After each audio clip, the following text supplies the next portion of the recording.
Yes. In whatever you do in life, you needed to be using your mouth to be saying good things. Yes, good things. For more than 6 years now, I think since year 2019, I've kept on saying that since the advent of our 𝗢𝗙𝗙𝗦𝗡𝗦 𝗦𝗀𝗡𝗦 𝗔𝗩𝗔𝗂𝗏, the audacity of hope in our kingdom, I said good things have started materializing in our kingdom. Today, yes, I meticulously, if not deliberately, out of my own indecisive decision, wanted to let the whole world know that 𝗦𝗀𝗙𝗧𝗧𝗏𝗧 𝗦𝗛𝗢𝗙𝗦 shopping complex is alive. Yes. 𝗦𝗀𝗙𝗧𝗧𝗏𝗧 from a royal dynasty family in our kingdom here. From the 𝗢𝗙𝗦 dynasty, he now deliberately decided, he said, okay, this particular complex that encompasses about 2 streets. About 2 streets. As I'm talking to you now, we are in Ogun, former Onireke, that is former Onireke hotels, very popular Onireke hotels. That is where we are now, and you will discover that the place has begun to be wearing another new look, purposely because of the issue of good things that we kept on saying often and often. So you needed to be using your mouth to be saying good things. You will see how they have deliberately decided to metamorphosize the Onireke hotels, has deliberately decided to wear a new look. I won't tell you the name of the person that is doing it, but it's an overborn indigenous citizen that is completely juxtaposable anywhere in the history of the whole world.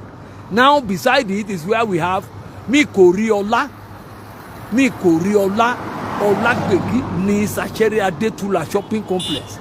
There was a time a vehicular movement broke this particular gates. Within a twinkle of an eye, they decided to come and do it again and lift it up so that no lorry, any lorry that is going inside now will go there easily and quietly. So we have to thank the family of the 𝗦𝗀𝗙𝗧𝗏𝗧 dynasty family for deeming it fit that this thing is necessarily compulsory to be in our kingdom here. So those of you who are saying 𝗢𝗙𝗙𝗦𝗀𝗙, you will discover that this is Obasekonla Street. You will see the APC party secretariat over there. Then this is Obasekonla Street in those days. In those days, you will see that house there belonging to the heavily loaded nomenclature. That's 𝗢𝗙𝗙𝗦𝗡𝗦 that is the father's house there. So directly opposite the place, that is where we have 𝗦𝗀𝗙𝗧𝗏𝗧 shopping complex, a very powerful complex that is completely juxtaposable. We have never seen this type in our before. I'm telling you, this is the first of its kind. When you get there, it bursts out at the next street, which is yes, Ojana. Yes, thank you, Ojana. Burst out at Ojana. So it is a thing of joy that I told you that all the good things in our kingdom has begun to be materialistically oriented. I told you all the medical laboratory scientists, a majority of them have decided to take over the whole place. So I don't know what people are still waiting for. This is 𝗢𝗙𝗎𝗍 Creative Studio. You are welcome there. They have deliberately decided to take 1 or 2 places combined. If you want to do your ultrasound, you can come here. So we don't know what is actually going on. All our born indigenous citizens, I told you, they are all mentally giant, they are business-wise, they are brain. I told you it's working like that of Fidel Castro of Cuba. And we needed to continue to respect all our born indigenous citizens who are meticulously here. So this is a 𝗦𝗀𝗙𝗧𝗏𝗧, yes, 𝗦𝗛𝗢𝗙𝗦𝗀𝗧𝗏𝗧 shopping complex. Ogun, come and see how the place is. They look alike. All the legal luminaries in our kingdom, you don't need to be moving around from one ugly office to another. Just come to this place, you see another person now. That is Mpro Studio. They want to get better. So what about better do what? So a lot of you who are familiar with going to Ladipo market, Oshodi there, you don't need to go to Ladipo market again. We want to turn this place to another dimensional phenomenon. Yes. You will see all our beautycologists, they have deliberately decided to come and take their own. This one said everything beauty. We are talking of a war. Because I told you earlier that beauty traditionalistically originated from our kingdom. And when you see everything beauty, you will see the registered corporate number is 8765497. So everybody has gone compoundedly corporate. So each one on entity, don't come here and be mesmerizing. No, you will see if you want to do your fingers, they are all here. Super Glory Oluwaseun, thank you for joining us here purposely because of the issue of Google things that I told you have meticulously been going on in our kingdom. Yes, we are alive at Mikoriola or Lagbegi shopping complex. The whole place is lively now. All economic activities are going on executively well. Yes, that is where we are. You will see that is why we are here now is that some people didn't know. Some people didn't know. That is Mpro Studio. If you want to take anything, makeup, installation, if you want to install any, I don't know. If you want to install your the lash extension, lip balm, lip gloss, you come here. Hey, this screen here, this screen here, done. You see, your it's in our here. We don't need to go to Baggy. We don't need to go to Dubai or J Market any longer. You move. As the world moves, that is what we call absolute infinitesimalism. So those of you who grew up in our, we discovered that our deliberately decided been wearing a very new look. This is Leomao's barbing salon here. He has joined the league of the billionaires. So you don't need to be going to anywhere and be doing what is unnecessarily done. That is Mpro Studio. Anything studio, if you want to do your face. Because I told you earlier that war. Officially, if not traditionalistically, beauty officially and traditionalistically originated from our kingdom here. You will see the Mpro Studio. He said you are welcome to Mpro, where beauty meets elegance. That is, the two of them are completely juxtaposed together. And every moment is made unforgettable. The moment you get there, your makeup, installation, or your mercy, that is what they do here. Lash extension, lip balming, or so you will see the whole place meticulously okay. Those of you who grew up in our, will discover that this is not Lagos. We are not in the US. We are not in the UK. We are not in the what do they call it? In Dublin or in Australia. We are in our kingdom where everything has gradually started moving on executively well. You will see all the beauty reincarnated phenomenon. I told you, beauty traditionalistically originated from our kingdom here. You come here to beautify yourself. You don't need to reka. Come and see another dimensional phenomenon here. Ola Sahid gadgets. Anything phone. Anything phone, you just come here. Your phone fully licensed. Called Jinwari. That is it. The engineer, they repair your phone. They give you phone. You want anything iPhone is here. You will see them. That is Ola Sahid gadgets. Then let me quickly tell you about the security situation of this place. Then you will see those of you who are familiar with buying shoes. Alaratuta, your Tiwobo. You don't need to do that. Come and see the synthetic everywhere, fully synthetic. Then somebody is asking you, your babe is not backtracking. I told you my own office is 500,000. But this one, very, very microscopic. The price is not backtracking. Tell me, tell my compounded fashionista. Come and see the dexterity of a very powerful fashion designer here, who deliberately decided to build everything meticulously beautiful. You will see. Okay, they are all here. Today, I think is their meeting. They are all gone for a meeting. Then you will still recollect the story of shoes. The story of shoes, Ibata. It's an war, Ibata.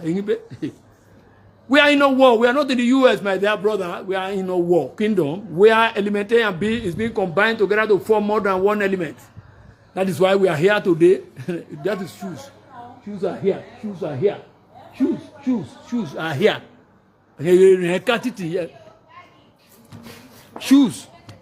Shoes are here. So if you think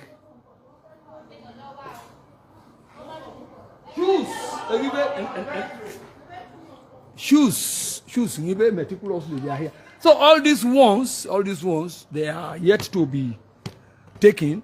So those of you who said you needed it, you can contact the attached number there. That attached number of that heavily loaded Chief Osuporu. Yes, Chief Osuporu, a graduate of sociology from the conventional. From the conventional University of Ekiti. So whatever you are doing, all the ultrasound people just come here. You don't need to abandon this place. And maybe anything weird, they are here. You don't need to be dirty. You see, come and have your own. Come and see. It's very powerful. I don't know how I can describe this place. Pastor Dr. Charles Omolache, thank you for joining us here. We are live at a very powerful shopping complex in our kingdom here, where everything has gradually started going on executively well, purposely because of your prayers. All your prayers have begun to be materializing in our kingdom. We admire everything that you do for us. So again, maybe I read bata. Ya go mi mo ko karata ke ko bata. Hello, kilo ko bata ile. Timberland, yes, Timberland. Hey, yanga. That is what they are even telling me now. Hey, Kenya, a very microscopic price. Nike is there. Nike. Yeji Nike. Your mark be ka gbejade do Nike. You have to gbejade.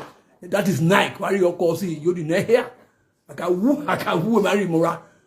You will see. So all the great Nigerian students, I told you, all of you are going to be great in life. That is why, and you want to be great, you have to wear great things.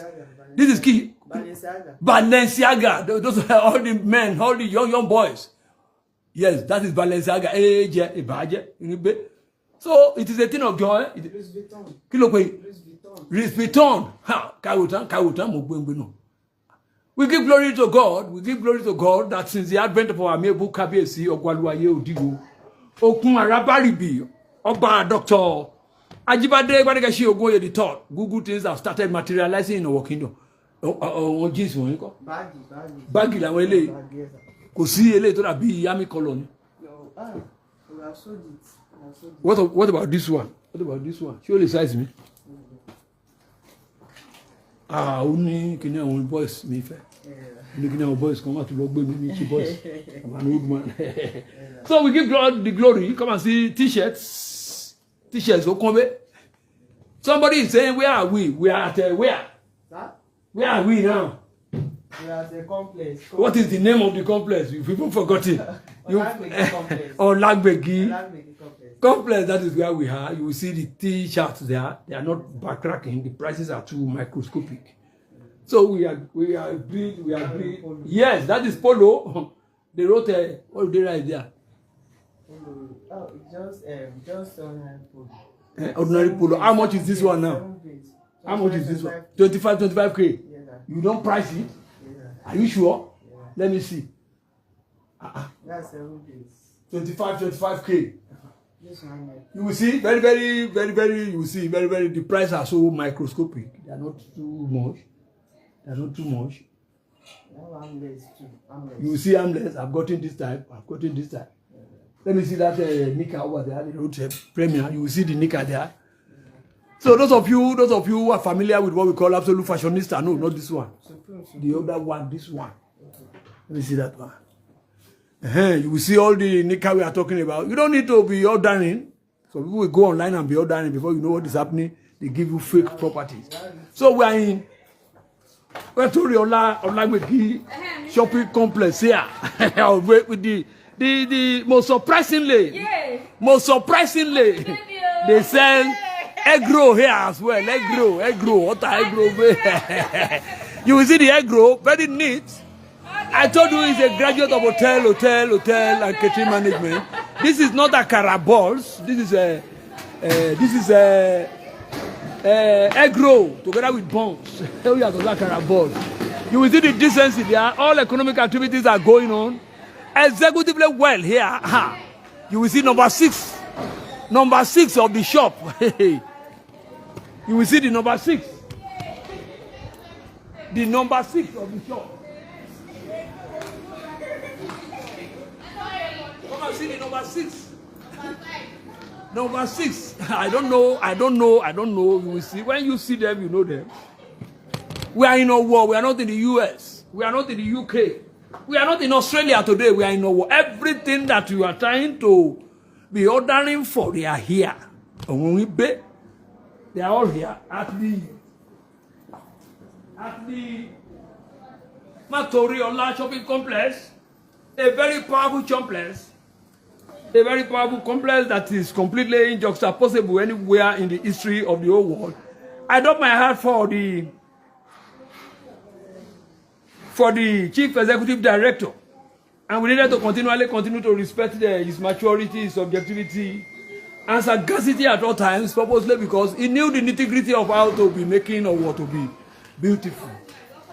𝗦𝗛𝗢𝗡𝗦 shopping complex here. That is where we are in our kingdom here. So the whole something has gradually started moving on executively well, without any cataclysm, without any topsy-turvy or higgledy-piggledy anywhere in the whole world. That is 𝗦𝗀𝗢𝗧 or 𝗦𝗏𝗡𝗙 𝗦𝗡𝗡𝗧 of our kingdom shopping complex here. We will see different types of creams and puffs. So you will see who is going to give us the analysis of what they said here. Okay, so that is what we are talking about. They said they are in a meeting, a security meeting. That is why they are not here. You will see all what they sell here. The prices are so microscopic. Yes, 𝗦𝗛𝗢𝗡𝗦 𝗡𝗢𝗪, thank you for joining us. Where is it located? I told you it's deliberately located beside former Onireke hotels, opposite Obasekonla Street, Ogun. That is where we are now.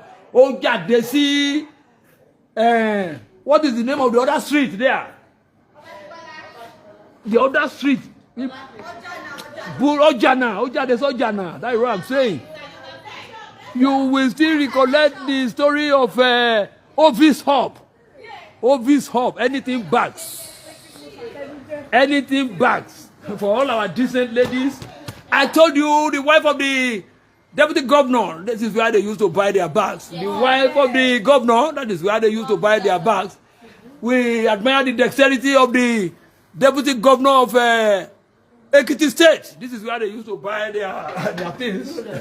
I told you. Owo is a great ancient city that is completely injuxtaposable anywhere in the history of the whole world. Come and see. Synthetic bags. When you see them, you know them. Come and see. Kilo look at what I know. Zara. They said Gucci. Zara. You will see. They said this type of shoes, slippers, for men and women, unisex. Zara, we are Zara.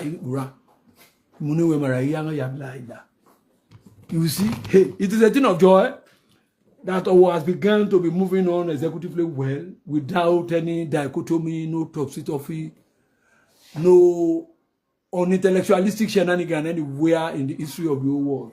I see all the beauty reincarnated phenomenon and other bags. These are bags for the local government chairperson. We appreciate God. They say, where is this place located? Can you answer that question? Or where in Owo? Opposite Obasekonla. What's the name of this complex? 𝗦𝗀𝗢𝗡𝗦 shopping complex. That is where we have it. Beside former Onireke. That is Onireke there. So we are still moving from here. We have been there. Yes, this is number 5. TS. That is Tea, Scents and Co. Anything scent. Pef. Anything pef. That is what they told us. They said pep na water. We needed to appreciate God for our individual lives. Purposely, because we are still alive, we needed to be creating happiness for individuals, for ourselves. Come and see our happiness has conspicuously taken over everywhere in our kingdom. The shops are multi-dimensionally superior. Come and see all the goggles. This is not goggle like that of I don't know, I can tell you, like the one they sell in that place that I used to tell you that they bought it at 2.7 million. These are microscopic prices that are not backtracking. Abi? Yes. Right? This one. 8,000. 8,000 naira, you see, very cheap, very, very cheap. Come and see, fashion goggles. Fashion goggles, they are all here, they are all here. Yes. So I told you the Google things that we have in our kingdom. That is Mikuriola or Lagbegi shopping complex. The first complex that was built, I don't know, from Ogun, Jadesojana, everywhere, fully German flood. Fully German flood. You will see, that is Emperor that I told you, Emperor, where beauty officially originated from here. We are at shop number 18. Shop number 18. Ah, hey.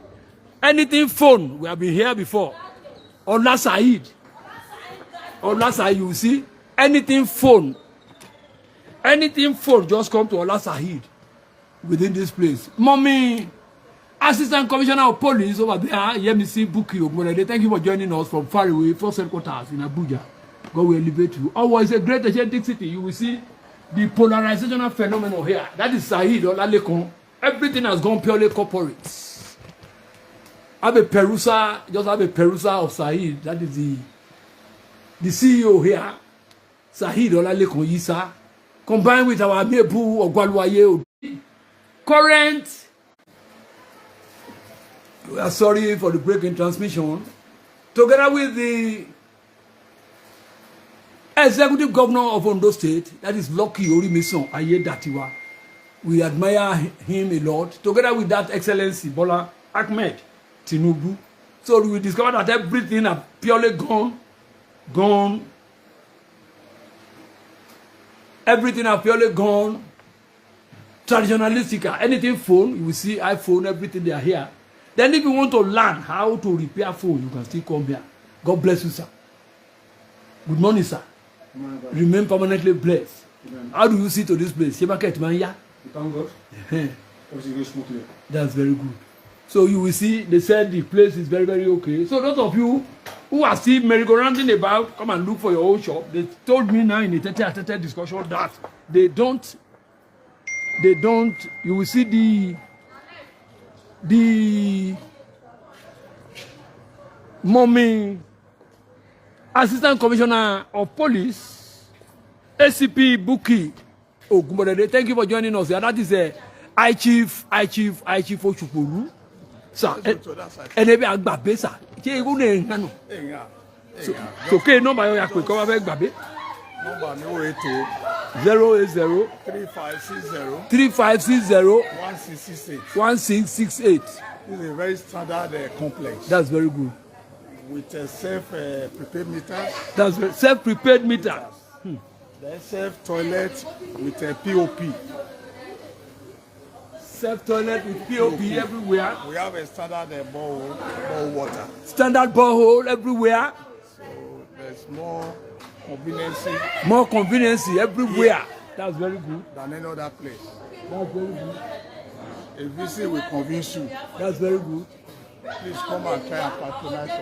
So we still have spaces. Spaces are still available. So, yeah, the shops are more than 100 shops. The shops are more than 100. It is a thing of joy. It is a thing of joy. So we still have some. Yes, thank you, sir. So God bless. And patronize us. God bless you, sir. So this is shop number 35. A lot of things are there. This is shop number 2. What do they do here, man? Hey, Fila, yes, decorated sipoka. That is what they do here. Anything hats. All the mommy geos have gotten where they normally do your hat. This is the conspicuous manufacturer of all arts. In our kingdom, you don't need to go to J, Bere, or Baggy Market any longer in Ibadan. Don't go to Idumota any longer. We are in our kingdom. Don't go to. You will see. This is how they used to manufacture it. Fascinators. Fascinators. This is what you call fascinators. For bridal. for bridal, all those who are preparing to be wedding, to go for their wedding, they needed to come here. Everything has dramatically started changing in our kingdom. For mommies, for teenagers. Yes, they will use it to decorate their hats where they are going for their wedding. Then all the mommy Geo. These are the dresses, suits. What about the prices, ma? The prices are very small. Microscopic.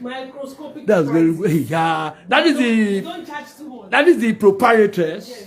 The person that used to manufacture it. Mommy, woman call it anyway. I also train. You train people. Yes. She don't want to buy when you have Yes.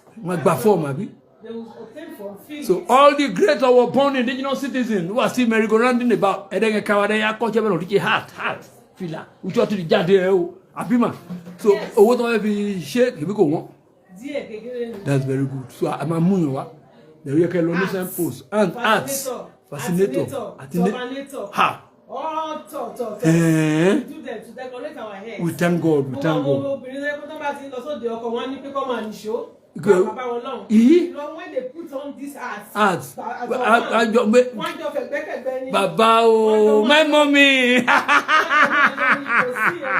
My mommy has spoken. They said those of you who are familiar with the idea of pushing the head of your wife, you can do you purposely because. Mommy has deliberately decided to go viral now. We thank God. Mommy, what's the name, ma? Mrs. Olowoyo. 𝗢𝗙𝗙 Ventures. 𝗢𝗙𝗙𝗦. Anything head. Yes, that's very good, man. You will see the beauty reincarnated mommy. She has spoken, vehemently spoken. He said that is how you needed to attract your husband. Mommy. Let me bring one man for Mommy Geo, sir. It's not only for Mommy Geo. They said it's not only for Mommy Geo. It's not selfish.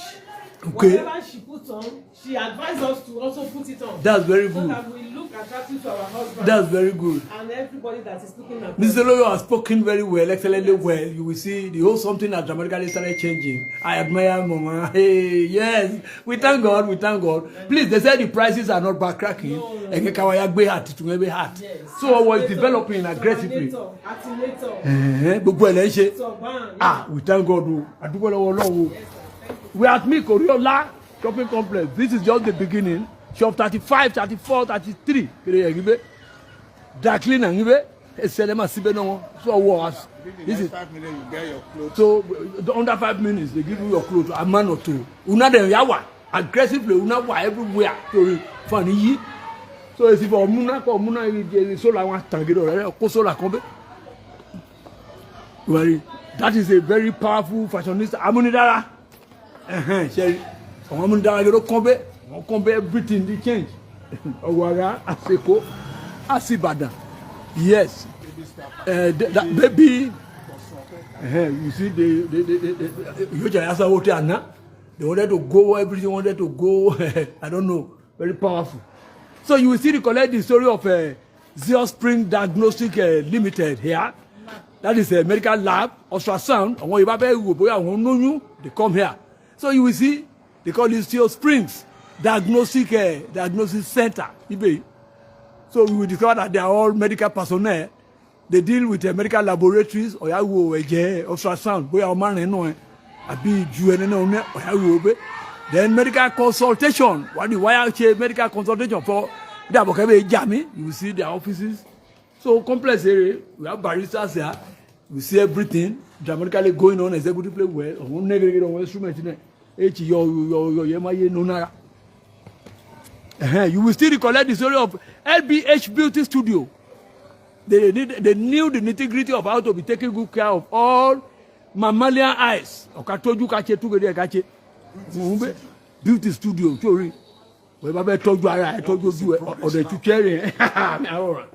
You will see the dexterity of how everything are going on executively well over there. So they are just like medical personnel.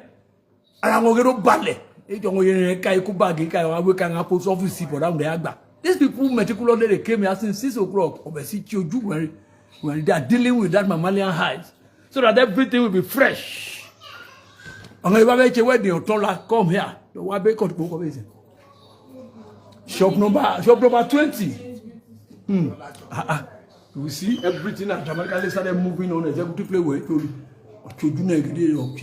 work going on.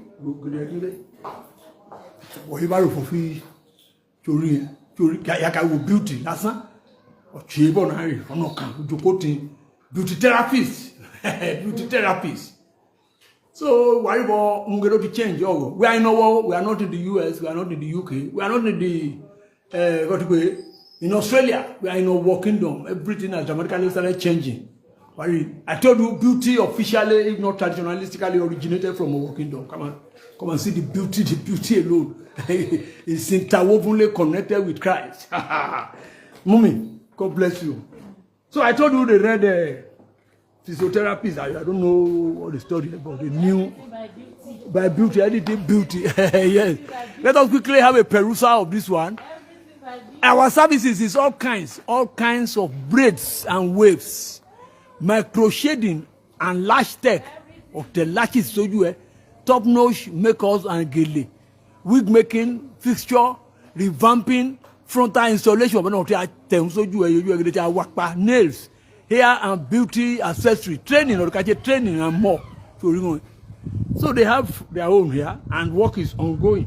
All our born indigenous citizens are all compounded egalitarianists. The nitty-gritty of how everything will be going on executively well. I drop my heart for Assistant Commissioner of Police, Buki Ugmorede. Thank you for joining us. So, and you will see everything beauty. I don't know. That is the polarization and the depolarization phenomenon. Everything beauty. I will have to condemn my camera there. By Becky, everything beauty by Becky is powerful. And you will see, recollect the story of how the whole something are going on. So they are purely traditionalistic. They are not using engine or what you come and learn how to do it. Weaving, this is weaving now, doing it meticulously. Age to attach, man. It's not attaching anything. We don't need to look at it now. We don't want to chew. Yes. So we are moving. The J-Day to Bubo Media TV. J-Day to Bubo Media TV. And this is shop number 22. Oh, Tigbabe, Kawayagba. You go and very microscopic price. Yes, I think it's over more. Come and see the Google things we are talking about. Those of you who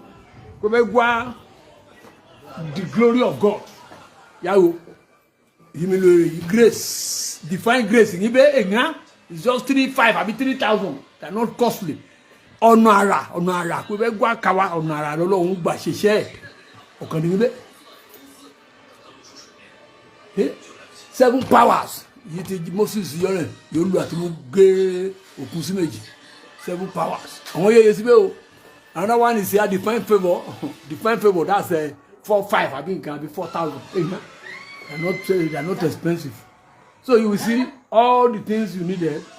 So all our men of God, you remember to come here because the whole something has dramatically started changing. Then you be guacho white. You are mobile kawe. Then we ever need the Adewale. Then keba fe candle dudu ngbe pupa ngbe yellow ngbe blue is for peace. Then on what the name? When it can't be a chebe, can't be a chebe,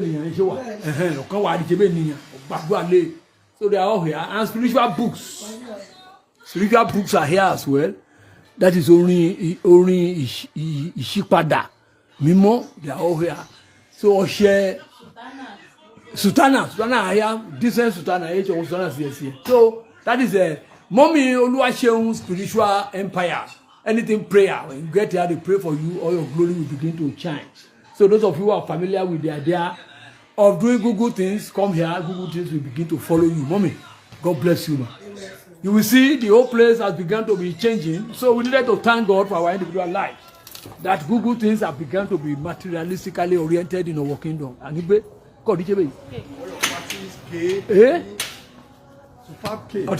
anything cake. Anything cake, Abi, you come here and do a very decent cake. What the name of your one? Your name of your one? Orishe Shawama. Yes, channel treats, cake and patries. Ibe your teacher. Ebe on sum ko ba go ba je o gbegede o boya. You see? Can you do Shawama? Ah yes, we are crossing to the other end. Oh yeah. Oh yeah, gidi. I told you we are not in Baguio. We are not in Baggy. And in Koriola shopping complex. You see? So conducive. You see? That is Onireke. This is Onireke. Change to another level. So it's not directly Onireke. Oh, ya jade so jana. Mi rure ri o. O jana. O jade si yona jana. Then those of you who are interested in fishery, oya ka peja be. Oya so be the fish pond.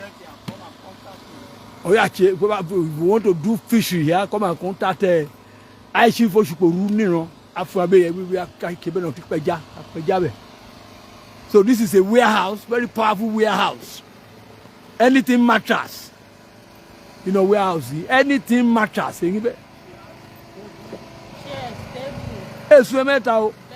Anything. Your office material, office equipment. Get there. We are in a war. We are not in Baggy today. We are not in Australia. Everything has dramatically started changing, purposely because of the issue of Google things that started since year 2019 in our kingdom. Ichiayi, or ya saw the bed. Yes. Ichiayi, can mama ne ya saw you the bed, is that all? Ichiayi, Benegai, or ya saw the bed. I saw the bed. Hey, but when I mean, ya saw the bed. Yes. Here was in the bed. Yeah. Was no even no rare. That is the proprietress. Very powerful nomenclature in our kingdom. He said everything should be going on executively well in our kingdom. Until this all that here.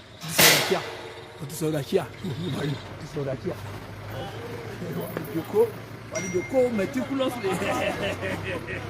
Why did you go meticulously? Because of the issue of Google things that we are talking about. That is why we said about the children needed prayers. I want to be purposely because of our able capacity. Since he got to the throne of his forefather, everything dramatically started changing. We started to do something from the microscopic level and we are moving to the macroscopic level now. And we are in our kingdom where element A and B is being combined together to form more than one element. I really know anything matters. Anything matters. Anything matters. We are in our kingdom. Or the orthopedic bed. Jory, I don't know the description. Come and see. Cow bed. Then those of you who needed your office, all the barristers, you have a cabinet, your is at the files. Cow bed. Carry orthopedic.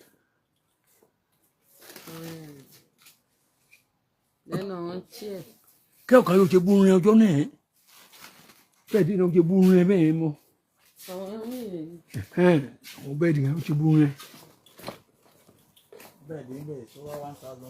He said it's over 1,000 beds. So those of you who are still familiar with buying bed, ye chief kefke.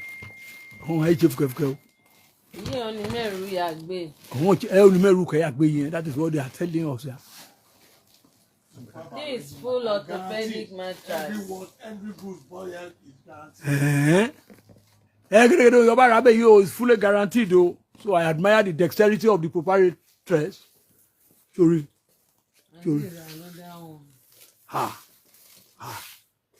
Anything matters in our kingdom here. Don't travel far. We have Vono atijo. Sorry. Àwọn kan béèrè pé pillow ńkọ́, ṣé pillow wà? Pillow, ẹ̀yà wò lọ sọ. Pillow di wà. Anything matters. Oh ga o. Tí Adewale, tí Ayomu ṣe party. Yeah, come and help me carry this on. Omoluka TV, thank you for joining us here. God bless you. Hey. Ejun kékeré o ya kawo pillow, pillow. Pillow e ko ba fatẹ́gùn sí awu. Díẹ̀ o.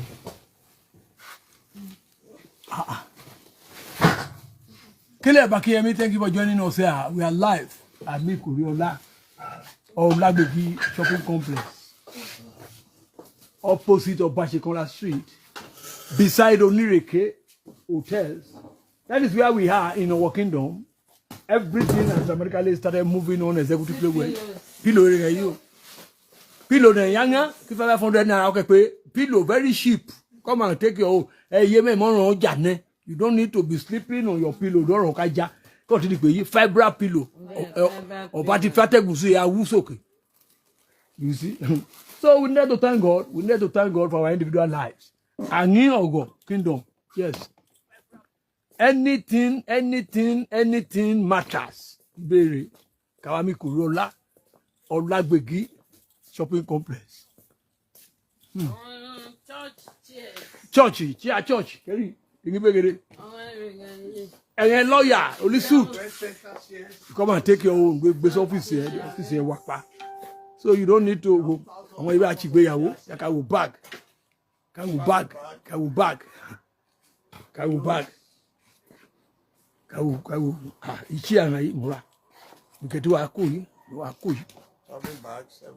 bag. And if I pay you come here. Then office here, they are here. Get as soon you go. Anything you go, they are all here. Table, dining table. So we give glory to God Almighty that the issue of Google things, which officially started since the year 2019 in our kingdom, has begun to be materialistically oriented. Synthetic or fufu. I am highly impressed. We needed to continue to appreciate the dexterity and the mental flaw of the CEO of this particular complex. God, in infinite mercy, will continue to guide her. In the morning, she is going to be blessed. In the afternoon, she is going to be blessed. Purposely because she deemed it fit that the issue of Google things needed to be in our kingdom. Everywhere fully German floor. You will see, unfortunately, the owner of this place left this evil world last year at the unrightful age of 52. Yes, he did her birthday at 50, a lecturer at the Osuporu Polytechnic. But now the wife has deliberately decided to take over the whole scenario. So try to promote her by coming here to come and patronize her. That is the chocolated wife, the beauty reincarnated wife. Chocolated, he has thought of it. He said he's willing to do everything, and he has tried. Pastor Mrs. and mommy is Mommy Gio. God bless you, man. I know she told me in a tete-a-tete discussion, he said all my account is going to be bombarded today. And I dropped my heart for her. Yes. Everybody, you are free to come here. That is Mrs. Aladenika for you. Aladenika, the mother of the husband, happens to be a proprietor. DMD. Yeah, I told you, the whole something has gradually started moving on executively well. Yes, when you see them, you know them. These were the first industrialists in our kingdom. When those of you who grew up in our, we still recollect the story of that heavily loaded DM. A very powerful nomenclature in our kingdom. I told you, she's the only woman who said everything should be moving on executively well in our kingdom, just directly opposite the central mosque. Then that was where she has a very beautiful boutique. Today he wanted to, in fact, collapse the whole of this place. Highly energetic woman. That was a philanthropic woman. who deliberately, out of our own indecisive decision, brought me down to this place. And you know, before I can come here to be shouting, I know you will believe that all my account will have been bombarded meticulously. So under 10-15 minutes, your clothes are ready. Or for engine or move for engine for not the low for the information of engine for you see. So nobody is doing all those things again. Everybody are meticulously okay, they face their job. So it was a great energetic city. Those of you who are still Yemokoroka because Colorado, yes. You will still recollect the story of Niran. Yes. Niran Fab. Yes. You will see everything meticulous. We are not in Lagos, so we are in a war kingdom of war, where everything has dramatically started changing in a dramatic phenomenon. You see that these are the great fashionistas doing all what she knew how to do best. You will see very microscopic, but brilliant. I told you. It's a graduate. You studied what? Library and information science. Don't you see? So the brain is working like that of Fidel Castro of Cuba. He studied library and information science technology. Yes. In future, you will see him at the University of Ife. Standard library. Yes. They are all here meticulously. When you see them, you know them. I told you all economic activities are going on executively well. Everybody are meticulously doing all what they knew. They knew how to do. Angipe, we have the likes of that heavily loaded honorable Agubiade, yes, is here. Honorable Agubiade, and Simodima, yes, Modima Yalado, Moma Yalado, Moma Yagbe, Moma Yagbe, yes, I know my Yagbe. So all economic activities are going on. That is the woman leader ADC in our local government. That is the president of the woman leader 𝗢𝗙𝗙.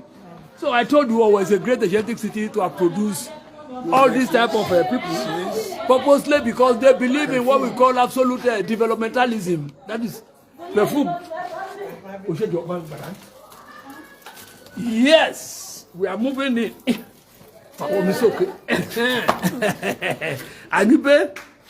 That is the necklaces. Those of you who are familiar with what we call absolute beautycologists, you needed to come here and fashionize your body. Purposely because the prices are so microscopic. The prices are so you will see. Come and see the beautycologists, another compounded beautycologist. I told you she happens to be a nurse by profession. But today, meticulously doing all these things. She knew how to do better. That is fashion. You still recollect the story of that political juggernaut in our local government. Yeah? That is the president of the woman leader, ADC, our local government. Agubiade. Wow. Tolani, Agubiade. You will still recollect the story of this wristwatch, like a snake. Your advertised jet for is 1.2 million price. The price. Yeah. You will see our princess. Ayaba, Olateru, Olagbegi, Enibe, come and see all the beauty reincarnated phenomena. They are all here. Then, Adeyefa from Emure, yes, Omoba, Adeyefa, office for the they are all meticulously present. When you see Mrs. Adewale, you know them. At least, you will discover that the beauty reincarnated phenomenon is still there.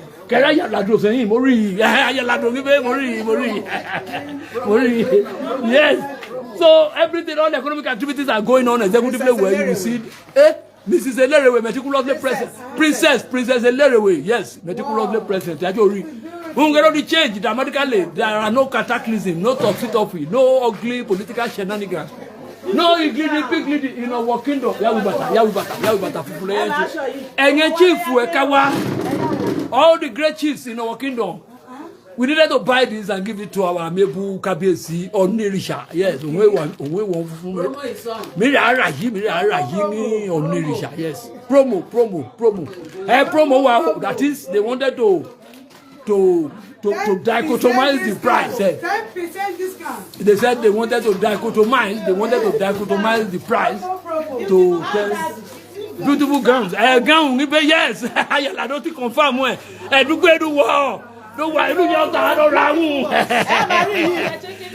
is Mrs. Ibrahim. That is Princess Yeyoge of Iswada.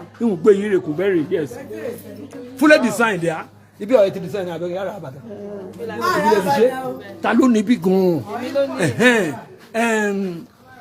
that Adewale loaded Honorable Tolani Abubiade. God will bless you. Amen. How do you manage to get this paper? How did you get it? I got it through information. Someone told me there is a beautiful complex in Owoye. I said, well, let me come and check. Then when I got it, the place is very fantastic and beautiful. What about the issue of security? The security is 100%. That's very good. Yeah. We learned that to Jadesi or no. Yeah, so Jade son of Jana long. No Jana. So we watch security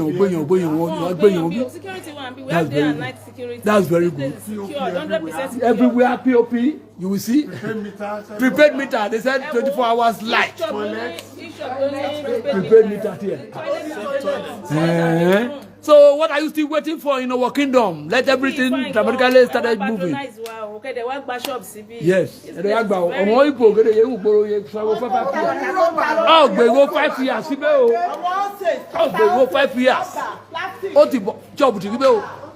So I told you, Ojade, see, so Jana. Okay, it is soon to go. Anything parking chat. They're just coming up. Anything parking chat. Yakago.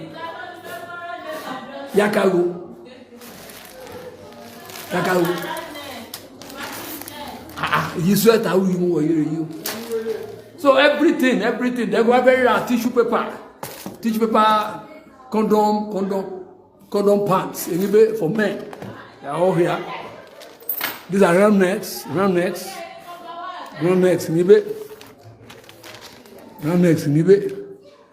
Yes, if you want to be beautiful, you have to learn beautiful.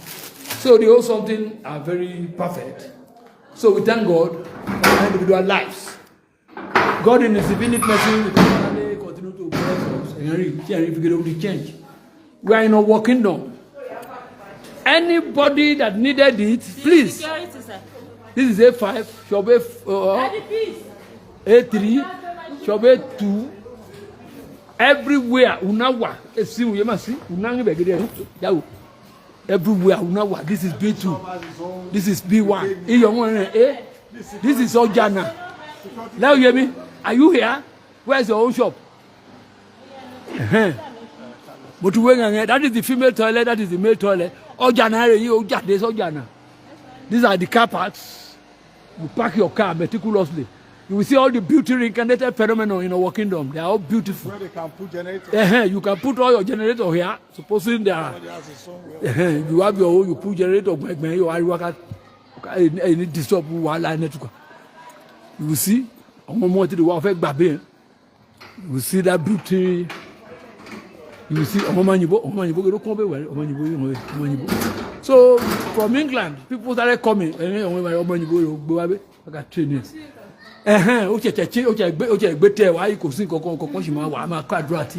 You see everything. They are just doing it.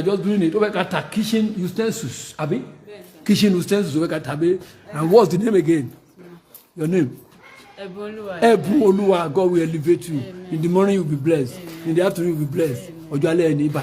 Suppose the time when you have a number, you 00 55 45 22 12. Ogonya Buyo.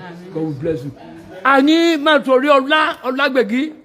You will see the dexterity of the beauty reincarnated mommy. Those of you who grew up in our, we still recollect the story of our mommy. Mommy, Number 1, Iyewa. Eke Iye Uwa. Yo be on my you ẹ má torí ọmọ ẹ. a dog kind area, that's a the way. Which I fed or chiboka local. You just feel gede, I can wash it. Òun kàn máa pronounce orúkọ ni. Ma for feel okay, yeah, revenge. Oh, more of it. You want on my teacher, but very for free. Dig don't they jump finding on. That's very good.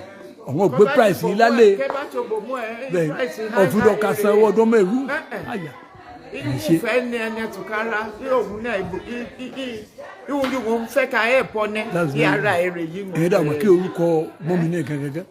ìdúpẹ́ kéré. ìdúpẹ́ ọmọ alágbègbè. ọmọ alágbègbè ẹ̀kẹ́dọ̀ yà pé mi torí ọ. mi ìforí ọlá àwọn orúkọ yé wa náà. orúkọ yé òkè fẹ́ ọ̀fẹ́ lórúkọ olórí ọlágbègbè. That's very good. That's very good. So price here, Gẹ́gẹ́gẹ́. That's very good. Ìdọ́màkẹ́ máyé nù náírà. Tọ́jà yìí wà. Ibẹ̀ ìmọ̀ àti kan ìdọ̀tí káwọ́ ọmọdé òun ṣe é. Kẹ̀mọ́ máyé nínú ara gẹ́gẹ́gẹ́. God bless you. Just 150. Oh my, the cheap, you say? Bura. They said the prices are not backtracking. That is the game house. Those of you who are familiar with young boys or so those of you who are familiar with playing games, indoor, this is indoor games. Those of you who are familiar with it, you are free to come here to do your indoor games. So God Almighty will continue to bless the owner of this place. This is snookers for those who knew how to play that game.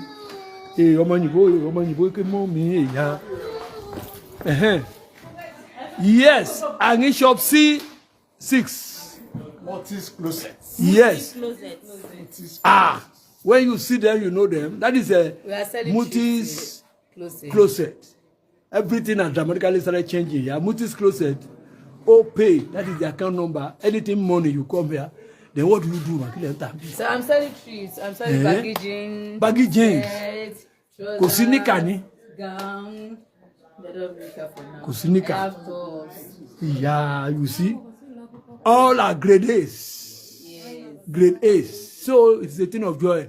Oh yeah, Clement Obajuluwa, thank you for joining us here. We are live at the Toriola Olagbeki shopping complex here in our kingdom, where everything has dramatically started changing. You will see how the Google things that we were proclaiming since year 2019 have started moving on executively well. That is MC. Multi's closet. Fashion for every budget you are doing. Before you collect anything from your husband, budget your fashion. Yes, what's the name? My name is Akorede. Akorede. Yes. God will elevate you. Amen. God will elevate you. To have a mobile office. Which number do we call? 070 63 53 56 64. That's my WhatsApp number. That's very good. You can message me on WhatsApp. God bless you. Yes, God bless. I see you advancingly progressing in Jesus' name. Amen. Yes. Come and see all the authority behind the complex here. They are all here. Don't tell me they don't sell rice or they sell rice. Hey, rice, I go look out. They are still selling them. On time, I give for your information. Everything are going on. Executively well, that is the microscopic beauty, turn everything to become a corporate body. Kileta. Yes, sir. This is Mass Magic Glow Enterprises. That's very good. We sell provision. We sell nylon, different type of nylon, different sizes for different things. It's all different things. We sell liquid soap. We sell pupuru. Pupuru as well, yes. We sell liquid soap. That's very good. We sell cream, Vaseline. Vaseline. Hair cream, shampoo. Which one is this kiss? Do they kiss? Which one is this one? Pampers for little children. Yes. Yeah. This is Vaseline. Do you have aboliki? No, we don't sell aboliki. Okay. Which one is this? This is liquid soap. Liquid soap. Okay, for our toilets. Yes. Okay. For washing clothes, for everything. Okay. We sell fish, crayfish. This Orabi, how much? This Orabi is just 1.8. 1,800. Yes. Okay. So people are selling it 2,000. We sell things affordable prices. Okay. Supposing I need a cold. We sell minerals. Okay, they have water, cold water, everything. Okay. Everything. Yes, we needed to taste this Fontis water. How much is this one? Just 200 naira. 200 naira. That is Fontis water, which I needed to Let take. them to open it, sir. Thank you. So you will discover that the whole something has gradually started moving on executively well. You see that little lady, a graduate, have you? So we thank God for our individual life. Everything started executively well, and we are moving executively well as well.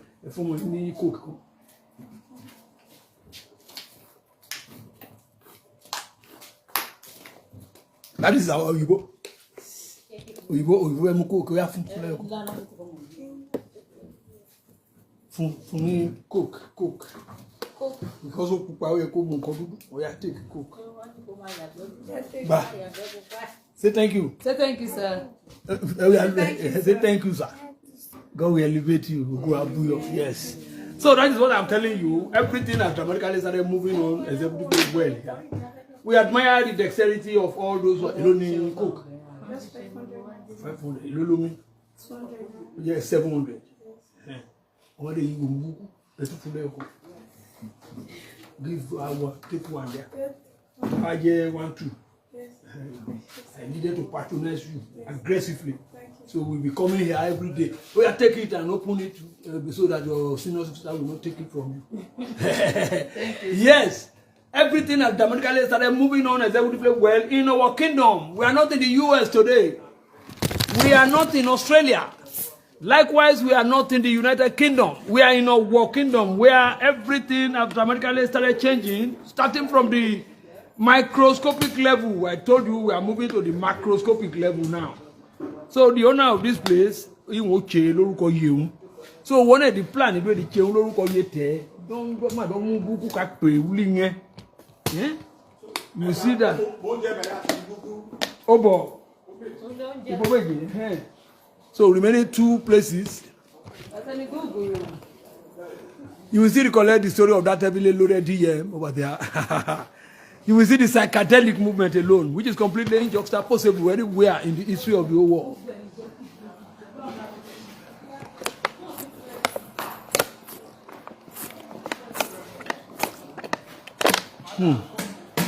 Angibe? Mommy? Or did you So those of you who wanted to eat, if you want to eat, you come here and eat pounded yam. Pounded yam. Yay! Mrs. Olakunle, Modupe, thank you for joining us. After the day's work, they said you needed to eat. Jollof rice. Pounded yam. Everything has gone. And we cook Varieties of soup at a 𝗏𝗏. And a 𝗏𝗏 soup.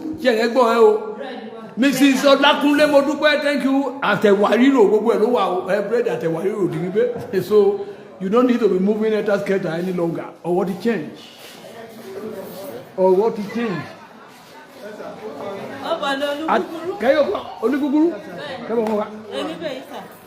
Yes. We thank God for our individual lives. Odireka. You needed to come to where your office is. You come to Block B. Mikoriola. Yes. Shopping complex here. Ojana. Directly opposite Obasekonla Street in our kingdom here. Ogun, Egbe. Onireke. Yes. Ongibe. They only change A7 is one meter. Popcorn. Popcorn. Popcorn. You see, why very neat. It's only doctor. No. Very neat. You can't walk him of fair, but me need back. Or it grow. Olakunle Modupe, thank you for joining us here. Yes. Assistant Commissioner of Police over there, Mommy Buki Kuti Ayasake of Lagos. Thank you for joining us. For birthday, for wedding, Edo Kawabe.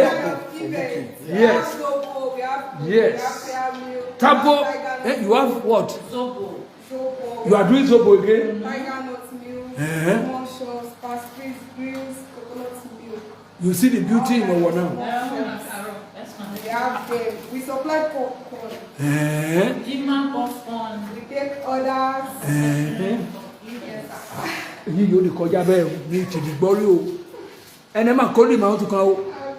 Lima popcorn confectionery for events. I will have to condemn my camera here because of that Lima popcorn confectionery. Because she has performed excellently well. Instead of moving about, merry-go-rounding about, asking you 2 naira, 3 naira, but I'll be back here, no. They sat down, using their mental floor. They said they needed to be preparing popcorn. The popcorn has been meticulously modernized. Very neat and crunchy. Yes. He has spoken. He has spoken. You come and see how happiness has taken over everywhere in our kingdom. There are no cataclysm. All economic activities are going on executively well. So we need to thank our amiable 𝗢𝗙𝗦 𝗦𝗡𝗦. The audacity of hope in our kingdom. That is Oba Dr. 𝗢𝗙𝗙𝗦 𝗦𝗡𝗦. Yes, in good change. Oh, and you pay? Yes, we still come here to come and do everything. I teach a prayer. See. So we still remember the story of Onireke, post office Onireke.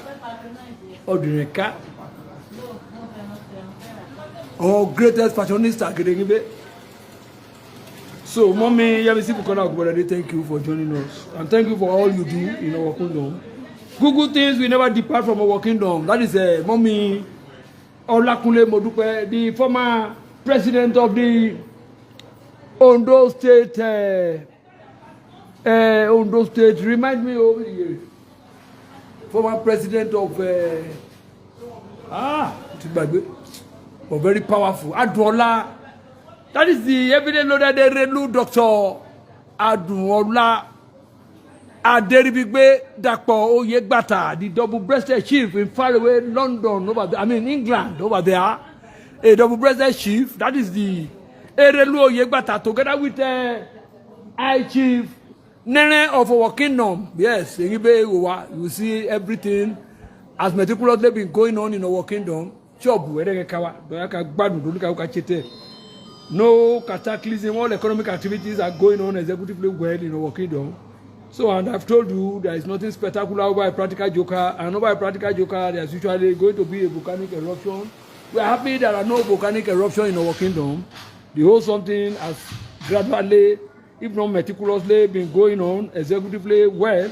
So we thank God. We are live at the 𝗢𝗙𝗙𝗦 𝗦𝗀𝗡𝗦 shopping complex, just directly opposite of Obasekonla Street, through beside Onireke down to Ojana. Yes, that is the polarization and depolarizational phenomenon from Ogun to Ojana. Everywhere, fully German flood. Yes, German flood. You will see everything. The greatest fashionista, Amunidara. So we thank God for our individual lives. So those of you who are familiar with Dr. 𝗢𝗙𝗦, they are here. So we thank God for our individual lives. Everything has dramatically started moving on executively well. That is the complex. We are not in the US. We are not in the UK. We are in a war. These are the parking space. Parking space. So if you are looking at that uncompleted building, that is the metamorphosized Onireke, that metamorphosized from the microscopic level to another level there. That is the Onireke we are talking about. So,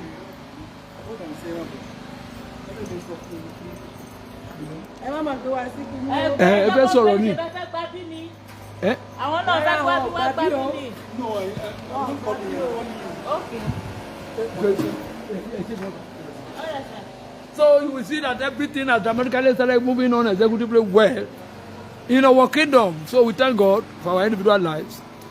So the short advert will be made. 𝗢𝗙𝗙𝗦 shopping complex. 𝗢𝗙𝗙𝗦